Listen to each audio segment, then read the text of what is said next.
Norway நாட்டுக்கு அருகில் இருக்கக்கூடிய நார்வேயின் சி, இங்க சோவியத் யூனியன் ரஷ்யாவினுடைய ஒரு டைம் பாம் ஒளிந்திருக்கு அப்படின்னு சொல்றாங்க.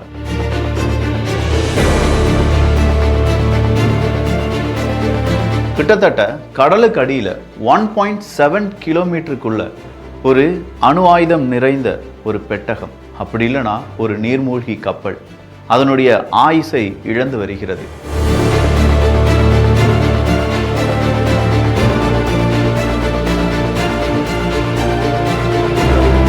இந்த கடலினுடைய மேற்புறத்தை பார்க்கும்போது ரொம்ப அமைதியா, ரொம்ப பிரகாசமா, ஜொலிச்ச வண்ணம் இருக்கும். ஆனா அதுக்கு கீழே போக போக போக அதனுடைய மர்மம் எண்ணிலடங்காததா இருக்கு.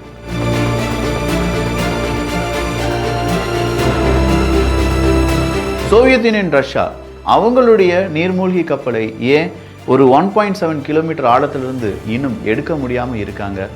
உலக நாடுகள் இதை ஏன் ஒரு அணுகுண்டு, அதுவும் குறிப்பா ஒரு டைம் பாம் அப்படின்னு சொல்றதற்கான ஒரு காரணம் என்ன? இப்படி பல கேள்விகளுடைய பதிலாகத்தான் இந்த ஒரு பதிவு இருக்க போகுது.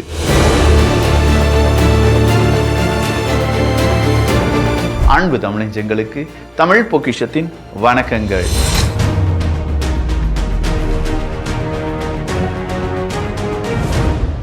ப்ராஜெக்ட் 685 பிளானிக் அப்படிங்கிற இந்த ப்ராஜெக்ட் வழியா ஒரு மை கிளாஸ் சப்மரைன் அப்படிங்கிறத உருவாக்குறாங்க சோவியத் யூனியன் ரஷ்யா.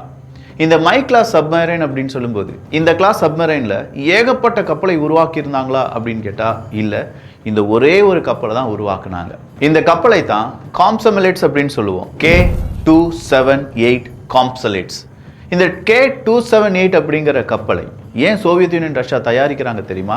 அதுவும் 1984 சுமார் 1020 மீட்டர் ஆழத்துக்கு போகக்கூடிய ஒரு சப்மரைனா தான் இந்த K278 உருவாக்குறாங்க. சோவியத் யூனியன் ரஷ்யா அமெரிக்கா பனிப்போர்லாம் ஆரம்பிச்சு மிகப்பெரிய அளவில் நீயா நானா அப்படிங்கிற ஒரு போட்டி உருவாகிட்டு இருக்கு. இந்த போட்டியில் ஒரு கிரீடத்தில் வைரக்கல் இருக்கிற மாதிரி ஒரு நாட்டுக்கு தேவையான சப்மரைன் இருக்கணும் அப்படின்னு சொல்லி இரண்டு நாடுகளுமே எதிர்பார்க்குறாங்க. அதை பற்றியான ரிசர்ச் பண்ணுறாங்க, ஏகப்பட்ட ப்ராஜெக்டை இனிஷியேட் பண்ணுறாங்க. அந்த மாதிரியான ஒரு ப்ராஜெக்டாக தான் இந்த K278 அப்படிங்கிறத உருவாக்குனாங்க ரஷ்யா. அந்த காலகட்டத்தில் இந்த K278 மாதிரியான சப்மரைன்ஸை அமெரிக்கா உருவாக்குனாங்க. பட் அப்படி உருவாக்கக்கூடிய இந்த சப்மரைன்ஸ் பகுதிகள், அந்த உடல் பகுதி அப்படிங்கிறத எக்குகளால் உருவாக்கப்படும். ஆனால் இந்த சோவியத் யூனியன் ரஷ்யா அதை எக்கால் உருவாக்கக்கூடாது, அதை டைட்டானியத்தால் உருவாக்க வேண்டும். டைட்டானியம் அப்படின்னு சொல்லும்போது எக்கை விட ரொம்பவே இலகுவானது, ஆனால் ரொம்ப ஸ்ட்ராங்கானது. ஏன்னா ரொம்ப ஆழமாக போகக்கூடிய ஒரு சப்மரைன்லேருந்து டார்படோஸ் எதிரி நாட்டை போய் துவம்சம் பண்ணுதுன்னு வச்சுக்கோங்களேன், எதிரி நாட்டால் கண்டுபிடிக்கவே முடியாது எங்கேருந்து வந்துச்சு, அந்த நீர்மூழ்கி கப்பல் எங்கே இருக்குது, அதை எப்படி அழிக்க வேண்டும் அப்படின்னு சொல்கிறத அமெரிக்காவால் கண்டுபிடிக்க முடியாது. அதனால தான் இது 1000 மீட்டர், அதாவது கடலுக்கு அடியில் 1 கிலோமீட்டர் ஆழத்தில் இந்த சப்மரைன்ஸ் ரன் ஆக வேண்டும் அப்படின்னு சொல்லி தான் இதை இனிஷியேட் பண்ணுறாங்க. இது எல்லாத்தையும் செஞ்சு முடிச்சிட்டாங்க. 1984 ஒரு 5 வருஷம், 1989 ஏப்ரல் 7ஆம் தேதி கிட்டத்தட்ட ஒரு 335 இல்லாட்டி 386 மீட்டர் கடல் ஆழத்தில் போயிட்டு இருக்கும்போது இந்த கப்பலினுடைய பின்புறம் கிட்டத்தட்ட ஒரு 20-22 செக்மெண்ட் இருந்துச்சுன்னா அதில் 7வது செக்மெண்ட்ல திடீர்னு ஒரு தீ அப்படிங்கிறது உருவாகுது. வெளியில் இருக்கக்கூடிய கடலின் மேற்பரப்பில் இருக்கக்கூடிய கப்பலில் தீப்பிடிக்கிற மாதிரி அவ்வளோ ஈஸி கிடையாது. இந்த சப்மரைனில் தீப்பிடிச்சிருச்சுன்னா, சப்மரைனில் தீப்பிடிச்சிருச்சுன்னா அங்கே இருக்கக்கூடிய வீரர்களால் ஓடவும் முடியாது, ஒழியவும் முடியாது. ஸோ அவங்க அந்த தீயை அணைத்தே ஆக வேண்டும். இதற்காக அங்கே இருக்கக்கூடிய கப்பல் வீரர்கள் பெருவாரியாக போராடுறது மட்டும் கிடையாது, அந்த கப்பலை எப்படியாவது மேற்புறத்துக்கு கொண்டு வந்துடணும் அப்படின்னு சொல்லி நினைக்கிறாங்க. ஏன்னா இதில் ஏதாவது ஒரு சின்ன பிரச்சனை வந்தால் கூட அந்த கப்பல் மூழ்கி விடும். அவங்களுக்கு தேவையான ஆக்சிஜன் கிடைக்காம போயிடும். அந்த கப்பலில் பயணம் செய்யக்கூடிய 69 வீரர்களும் இறந்து விடுவார்கள். அதனால இந்த கப்பலை மேலே கொண்டு வராங்க. மேலே கொண்டு வந்து எமர்ஜென்சி சிக்னல்ஸ் அப்படிங்கிறத அனுப்பி விடுறாங்க. தீயை அணைத்து விட்டதாக அங்கே இருக்கக்கூடிய கப்பல் அதிகாரி நினைக்கிறார். கப்பல் வீரர்களும் அந்த தீயை அணைத்து அடுத்தடுத்த கட்டத்தை நகர்த்தும் போது தான் அந்த தீ மறுபடியும் ரொம்ப பெரிய அளவில் ஸ்ப்ரெட் ஆகுது. இந்த முறை தீயை இந்த கப்பல் வீரர்களால் அணைக்க முடிந்ததா அப்படின்னு பார்த்தா இல்லை. ஸோ கடற்படை வீரர்கள் அதை அணைக்க நினைத்தாலும் அணைக்க முடியாமல் கொஞ்சம் கொஞ்சமாக 5 மணி நேரத்துக்கு பிறகு இந்த கப்பலுக்குள்ள தண்ணீர் அப்படிங்கிறது புக ஆரம்பிக்குது. அப்படி தண்ணீர் புக எமர்ஜென்சி எக்ஸிட்டை நோக்கி ஓடுகிறார்கள். ஸோ எமர்ஜென்சி எஸ்கேப் கேப்சூல் அப்படிங்கிறதை நோக்கி அங்கே இருக்கக்கூடிய கடற்படை வீரர்கள் எல்லாமே போகிறாங்க. அப்படி போன வீரர்கள் நிறைய பேர் அந்த கப்பல்ல இருந்து கீழே குதிக்கிறாங்க. அதாவது இந்த நீர்மூழ்கி கப்பல் வந்து அது கீழே விழப்போகுது, அந்த கீழே ஆழமாக போக போகுது, முங்க போகுதுன்னு சொன்னோடனே கடலில் குதிக்கிறாங்க. நிறைய பேர் தீயினால் இறந்தார்களா அப்படின்னு கேட்டால் கண்டிப்பாக கிடையாது. அந்த கடலினுடைய அதீத குளிரால் அவங்களுக்கு ஹைப்போதெர்மியா அப்படிங்கிறது ஏற்படுது. இந்த ஹைப்போதெர்மியா காரணமாகவும் அந்த கப்பலினுடைய விபத்து காரணமாகவும் 69 வீரர்களில் 42 வீரர்கள் பலியாகிறார்கள். அந்த கப்பல் அப்படியே கீழே போகுது. கிட்டத்தட்ட 1.7 கிலோமீட்டர் கீழே ஆழத்தில் போய் தரையை தட்டுகிறது அப்படிங்கிறத கண்டுபிடிக்கிறாங்க.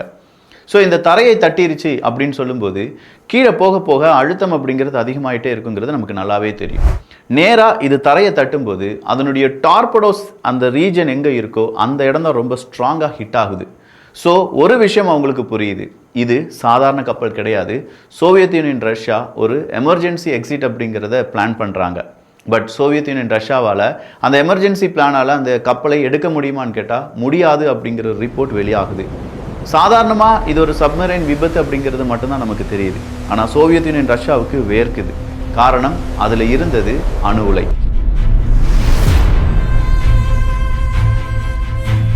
அணு உலை மட்டும் கிடையாது, அந்த டார்படோஸில் இருந்ததும் அணு ஆயுதம் தான்.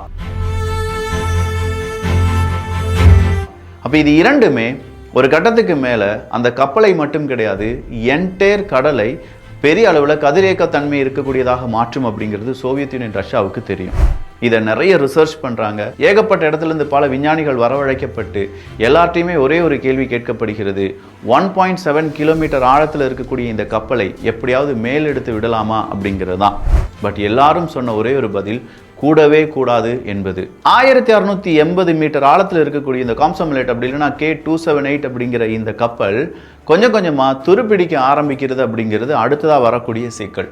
இந்த துருப்பிடிக்கிறதுனால அங்கே இருக்கக்கூடிய அணுகுண்டு இல்லாட்டி இந்த டார்படோஸ் அப்படியே வெடித்து செதறுமான்னு கேட்டால் இல்லை.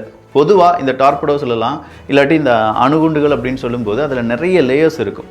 ஒவ்வொரு லேயரும் ஒவ்வொரு கரெக்டான டைமில் எக்ஸிக்யூட் ஆனால் மட்டும்தான் அது வெடித்து செதறும். ஸோ அப்படி ஒரு பிரச்சனை இந்த கப்பலுக்கோ அதில் இருக்கக்கூடிய டார்படோஸ்க்கோ இல்லை. ஸோ அணு உலை அப்படிங்கிறது அங்கே டீக்ரேட் ஆகுது. அணுகுண்டுகளை பொருத்தப்பட்ட டார்படோஸ் அப்படிங்கிறது அங்கே டீக்ரேட் ஆகுது.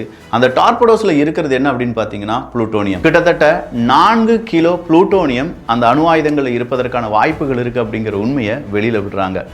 மொத்த உலகமே அப்படியே ஸ்தம்பித்து நிற்கிது. 4 கிலோ புளூட்டோனியம் அப்படின்னு சொல்லும்போது அதனுடைய ஹாஃப் லைஃப் எவ்வளவு தெரியுமா? 24,000 வருடங்கள். ஒரு கதிரியக்கம் தன்மை இருக்கக்கூடிய இந்த மாதிரியான பொருளினுடைய ஹாஃப் லைஃப் அப்படின்னு சொல்லும்போது 24,000 வருடங்கள் போனாதான் அந்த கதிரியக்க தன்மை அப்படிங்கிறது பாதியாக குறையும்.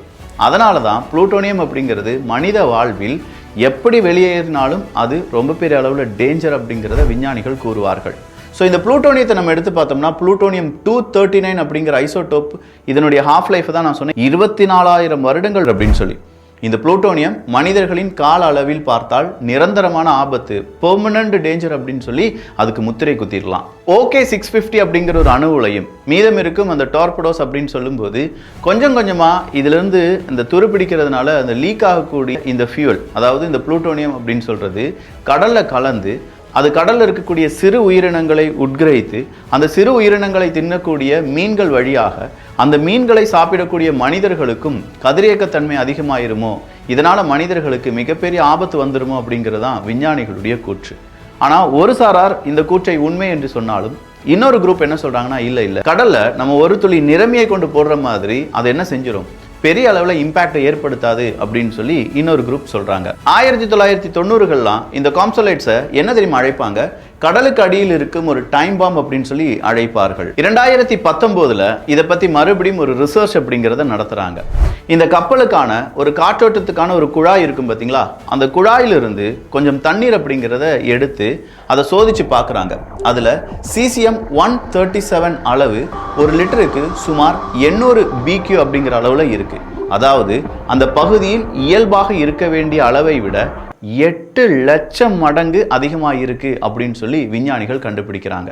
ஆனால் அதே மாதிரி கப்பலுக்கு கொஞ்சம் மேற்புறத்தில் இருக்கக்கூடிய கொஞ்சம் மேலே அப்படி தண்ணீர் எடுத்து செக் பண்ணும்போது அது டிசால்வ் ஆகி பெரிய அளவில் மனிதர்களுக்கு ஆபத்து இல்லை அப்படின்னு சொல்லி விஞ்ஞானிகள் சொன்னாலும் அந்த கப்பலை தூக்கிட்டாங்கன்னா டார்படோஸ் கண்டிப்பாக உடனடியாக அந்த ரேடியோ ஆக்டிவ் ஃபியூல் அப்படிங்கிறத வெளியிட்டு விடும். அது பெரிய ஆபத்தாக இருக்கும் அப்படிங்கிறதுனால தான் இன்றளவும் K278 அப்படிங்கிறது நார்வேயின் சீயில் உறங்கிக் கொண்டிருக்கிறது என்பது குறிப்பிடத்தக்கது.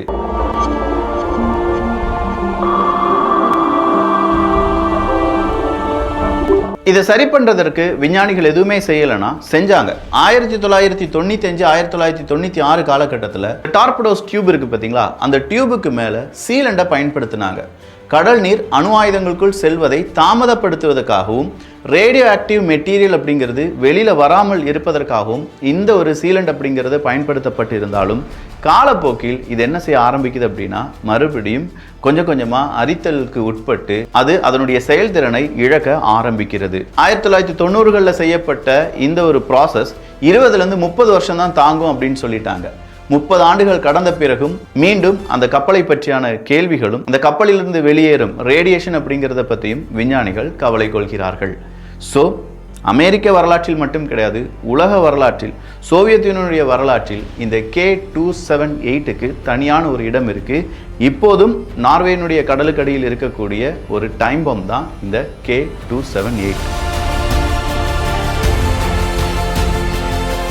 இந்த பதிவை நீங்கள் இதுக்கு முன்னாடி பார்த்துருக்கீங்களா, இல்லை கேட்டிருக்கீங்களா, இல்லை இதை தான் ஃபஸ்ட் டைம் கேட்குறீங்கன்னா கீழே உங்களுடைய கருத்துக்கள், அந்த கருத்துக்கள் எனக்கு அடுத்த பதிவை இதே மாதிரியான ஒரு பதிவை ரிசர்ச் பண்ணுறதுக்கான ஒரு மிகப்பெரிய பூஸ்டாக இருக்கணும் என்பதும் குறிப்பிடத்தக்கது. நல்லதை பகிர்ந்து நல்ல சமுதாயத்தை உருவாக்குவோம். நன்றி, வணக்கம்.